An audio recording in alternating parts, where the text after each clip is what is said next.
पाकिस्तान में किसी भी जगह अगर आप रियल एस्टेट प्रॉपर्टी खरीदना चाहते हैं तो उससे पहले कुछ चंद एक पॉइंट्स मैं आपके साथ शेयर करता हूं, जिसको अगर आप मद्देनज़र रखेंगे तो आपके साथ कभी भी कोई धोखा, कोई फ्रॉड, कोई स्कैम नहीं होगा इंशाल्लाह। क्योंकि ज़्यादातर ये होता है कि लोग खरीदने तो निकल पड़ते हैं लेकिन उसकी वेरिफिकेशन नहीं करते, तस्दीक नहीं करते, बस देखते हैं कि अच्छा जी प्लॉट है, बड़ी अच्छी लोकेशन है, अच्छी सोसाइटी है, अच्छा मौका है, मिल रहा है, ले लेते हैं, फ़ाइल है, उसकी रजिस्ट्री इंतकाल है, नहीं है, डॉक्यूमेंटेशन क्लियर है, नहीं है। तो अक्सर लोग ना इस तरह की चीज़ों में आ जाते हैं, फँस जाते हैं, लोगों की बातों में आते हैं, डीलर्स की बातों में आ जाते हैं या बेचने वाले की बातों में आते हैं और अपने पैसे फँसा लेते हैं।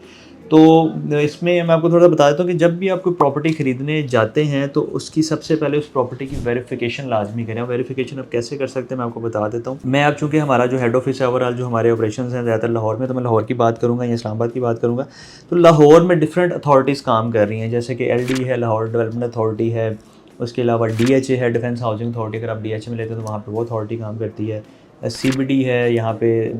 इसके अलावा जो है टीएमए है, लाहौर में डिफरेंट अथॉरिटीज़ काम करती हैं। और अगर आप बात करें इस्लामाबाद की तो वहाँ पे रावलपिंडी, इस्लामाबाद में रावलपिंडी में आरडी है, रावलपिंडी डेवलपमेंट अथॉरिटी, और जो इस्लामाबाद में उसमें सीडी है, कैपिटल डेवलपमेंट अथॉरिटी। तो ये वो अथॉरिटीज़ हैं जिसके अंडर या तो हाउसिंग सोसाइटीज़ आ रही होती हैं या कोई भी गली मोहल्ला या कोई ऐसा इलाका जहाँ पे आपको रजिस्ट्री इंतकाल वाली चीज़ ले रहे हैं, तो उसकी ये कागजात जो डॉक्यूमेंटेशन आप मुतलका जो अथॉरिटी उसे वेरीफाई करवा सकते हैं। तो ये आप लाजमी करवाएं। कोई भी आप फ़ाइल ख़रीद रहे हैं तो सोसाइटी के हेड ऑफिस से लाजमी उसको वेरीफाई करवा लें, या अगर आप कोई सोसाइटी से बाहर कहीं पे ख़रीद रहे हैं कोई चीज़ तो उसकी रजिस्ट्री इंतकाल, कोई फ़र्द, इस तरह की चीज़ लाजमी निकलवा के उसकी वेरिफिकेशन करवा लें। ये है एक स्टेप एक। उसके अलावा जी एनओसी वेरिफिकेशन, जिस भी सोसाइटी में अगर आप इन्वेस्ट कर रहे हैं, खासतौर पर एनओसी सोसाइटीज़ के लिए काम करता है कि किसी भी हाउसिंग सोसाइटी में आप पैसा लगाना चाह रहे हैं, प्लॉट खरीदना चाह रहे हैं, कोई फाइल खरीदना चाह रहे हैं, तो उस हाउसिंग सोसाइटी की आप एनओसी वेरिफिकेशन लाजमी करवाएं कि ये सोसाइटी जो आपको प्लॉट या फाइलें बेच रही है, क्या इस सोसाइटी के पास एनओसी मौजूद है। नो ऑब्जेक्शन सर्टिफिकेट से बेसिकली कहा जाता है कि मुतल्लिका अथॉरिटी, अगर वो एलडीए के अंडर आ रहा है तो एलडीए से उसको एनओसी मिलेगा, अगर वो टीएमए के अंडर आ रहा है तो टीएमए से मिलेगा, अगर वो डीएचए के अंडर है, डीएचए तो खैर खुद एक हाउसिंग अथॉरिटी है, लेकिन जो ये रेलिवेंट अथॉरिटीज़ हैं इनसे आप इनका सोसाइटी का एनओसी चेक कर सकते हैं, जिससे आपको अंदाज़ा हो जाएगा जिस हाउसिंग सोसाइटी में आप पैसा लगा रहे हैं क्या वो अप्रूव्ड है, वो एनओसी उसका क्लियर है या नहीं है। उसके अलावा जो है ओनरशिप चेक, ये वैसे बड़ा मुश्किल काम है कि किसी भी हाउसिंग सोसाइटी में अगर आप पैसे लगाना चाहें तो उसकी ओनरशिप मलकियत चेक कर लें, या आपको पता चल जाए कि इसका मालिक कौन है। तो लंबा चौड़ा काम है, शायद कोई आपकी बहुत ज़्यादा जान पहचान है, कोई सिफारिश है, कोई तगड़ा ताल्लुक है आपका, तो शायद आपको पता चल जाए कि फ़लानी सोसाइटी का ओनर कौन है, वाकई उसके नाम ज़मीन है, नहीं है, कागज़ात उसके नाम है, नहीं है। लेकिन नॉर्मली ऐसा होता नहीं है। हाँ, अगर कोई छोटी मोटी कोई प्लॉट आप कहीं खरीद रहे हैं, कोई घर खरीद रहे हैं, कोई ऐसी चीज़ खरीद रहे हैं, तो उसकी ओनरशिप की मलकियत जो चेक करनी होती है वो तो आपको मिल जाती है। वो मुतल्लिका अथॉरिटी, अगेन वही एलडीए, टीएमए या कोई भी, जैसे डीएचए में अगर आपको घर या प्लॉट लेना चाहते हैं तो आप उसकी ओनरशिप चेक करना चाहते हैं तो आपको टोकन बयाना करके, कंडीशनल टोकन बयाना करके आप उसके ओनर के डॉक्यूमेंट्स डिमांड करें, उसकी कॉपी आपको मिल जाएगी, उसको आप जाकर डीएचए के हेड ऑफिस से वेरीफाई करवा लें। इसी तरह डीएचए से बाहर अगर खरीद रहे हैं कोई, जैसे बहरिया टाउन है, बहरिया टाउन की वैसे अपनी वेरिफिकेशन अपने हेड ऑफिस से होती है। एलडीए के अंडर अगर कोई एरिया आता है तो वहाँ का, फॉर एग्जांपल जौहर टाउन की हम बात करते हैं, जौहर टाउन लाहौर की, वहाँ अगर आपको घर खरीद रहे हैं तो उसके कागज़, उसकी कॉपी आप अपने पास यानी कि उसकी डिमांड करके, कोई टोकन बयाना करके, तो उसकी वेरिफिकेशन आप एलडीए से जाकर करवा सकते हैं, क्योंकि ये एरिया एलडीए के अंडर आता है। तो इसी तरह आप उसकी ओनरशिप जो है ईज़िली चेक कर सकते हैं कि ये जो बंदा मालिक बन के मेरे सामने बैठा हुआ है, क्या ये मालिक है भी या नहीं। क्योंकि बाज़ का ऐसा भी होता है कि जो डीलर बेच रहे होते हैं वो खुद ही अपने आप को मालिक शो कर रहे होते हैं, लेकिन असल में होते नहीं हैं। इसके अलावा जो अहम चीज़ है वो है लैंड रिकॉर्ड, ज़मीनी रिकॉर्ड, यानी कि जिस हाउसिंग सोसाइटी में आप पैसा लगा रहे हैं, इन्वेस्ट कर रहे हैं, तो उसका ज़मीनी रिकॉर्ड, लैंड रिकॉर्ड लाजमी चेक कर लें। या सोसाइटी से बाहर कहीं आप खरीद रहे हैं तो उसकी वेरिफिकेशन अगेन वही मुतल्लिका अथॉरिटी से आप जाके उसका लैंड रिकॉर्ड लाजमी चेक करें, कोई उसकी फ़र्द निकलवाएं, उसका कोई इंतकाल चेक करें, और यकीनी बनाएं कि ज़मीन पर कोई स्टे ऑर्डर या बैंक से यहाँ पे कर्जा तो नहीं लिया गया। मैं सोसाइटी का नाम नहीं लूँगा। इसी सोसाइटी में एक ऐसी प्रैक्टिस भी हुई थी कि उन्होंने अपनी सारी ज़मीन बैंक को गिरवी रखवा के वहाँ से कर्जा लिया हुआ था, और उस ज़मीन को उन्होंने प्लॉट की सूरत में, फ़ाइलों की सूरत में बेच भी दिया था। तो ये भी मामला हो जाते हैं कि जहाँ पे आप ख़रीद रहे हैं कोई चीज़, कोई प्रॉपर्टी, कोई रियल एस्टेट, कोई प्लॉट, कोई घर,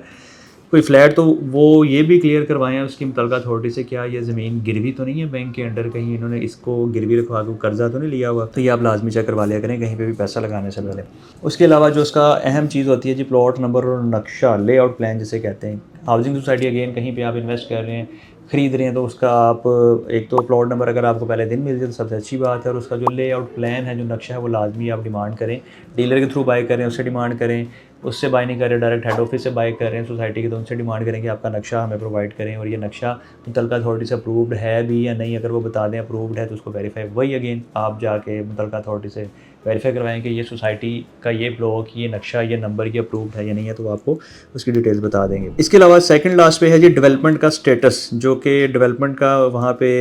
यानी कि निज़ाम है, जो मामला है, क्योंकि ज़्यादातर जो हमारे ओवरसीज़ पाकिस्तानी हैं वो तो वीडियोज़ वगैरह देखते हैं, वहाँ से ही उनको डेवलपमेंट का अंदाज़ा होता है। किसी भी हाउसिंग सोसाइटी में अगर वो पैसा लगाते हैं तो वहाँ पे डेवलपमेंट हुई है नहीं हुई वो वहीं से देखते हैं वीडियोज़ में। लेकिन अगर हम मौके पे मौजूद हैं तो फिज़िकली विज़िट लाजमी करें। कोशिश किया करें जहाँ पे आप प्लॉट ख़रीद रहे हैं या रियल एस्टेट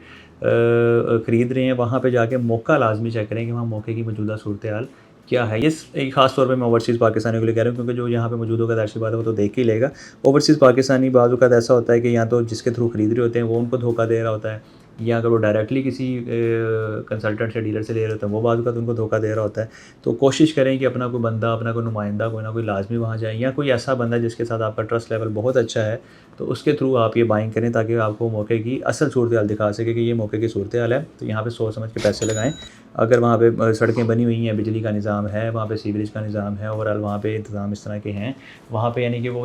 वो रियल एस्टेट इस वर्थेबल है, इतनी वर्थेबल है कि वहाँ पैसा लगाएं और आपको फ़ायदा हो तो फिर आप वहाँ पे इन्वेस्ट करें। लास्ट पे है जी जो पेमेंट के रिकॉर्ड्स हैं वो लाजमी चेक करवाएं, क्योंकि जो भी आप प्रॉपर्टी ख़रीदते हैं, ख़ासतौर पर ये रीसेल में जब आप ख़रीदते हैं, तो अब आपने लाजमी चेक करना है कि आपकी ट्रांसफ़र से पहले जो उसके मामलात हैं प्लॉट के, फ़ाइल के, वो क्लियर हैं, सोसाइटी में सारी अदायगियाँ हुई हुई हैं। या अगर आप कोई और प्रॉपर्टी ख़रीद रहे हैं या कहीं पे इस तरह भी होता है कि पेमेंट के लेन देन के मामला की वजह से कभी स्टे ऑर्डर भी होता है, कहीं वहाँ पे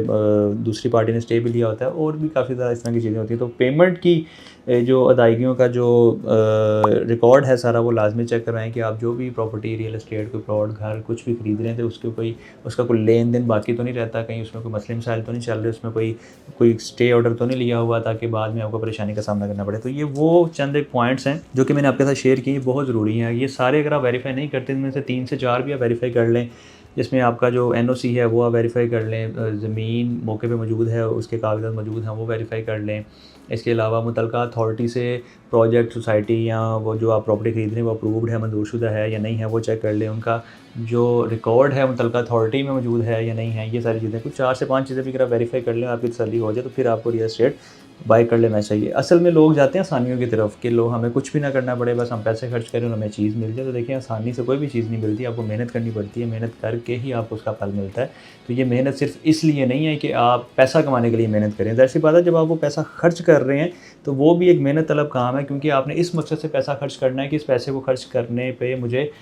कोई बदले में प्रॉफिट भी मिले, क्योंकि इन्वेस्टमेंट है ना, सरमायाकारी है। तो उसके लिए आप अगर 1, 2, 3, 4 दिन, 5 दिन या हफ्ता, 10 दिन अगर उस पर लगा लेंगे, रिसर्च कर लेंगे, मेहनत कर लेंगे, तो उसमें आपका ही फ़ायदा, बजाय कि आप उसमें कहीं फंस जाएं। आपकी मेहनत की कमाई है, जो आपने बड़ी मुश्किल से पैसे अर्न किए हैं, हार्ड अर्न मनी है, उसके बाद वो डूब जाएँ या फंस जाएँ, स्टेक में लग जाए, उसके बाद फिर जो आपने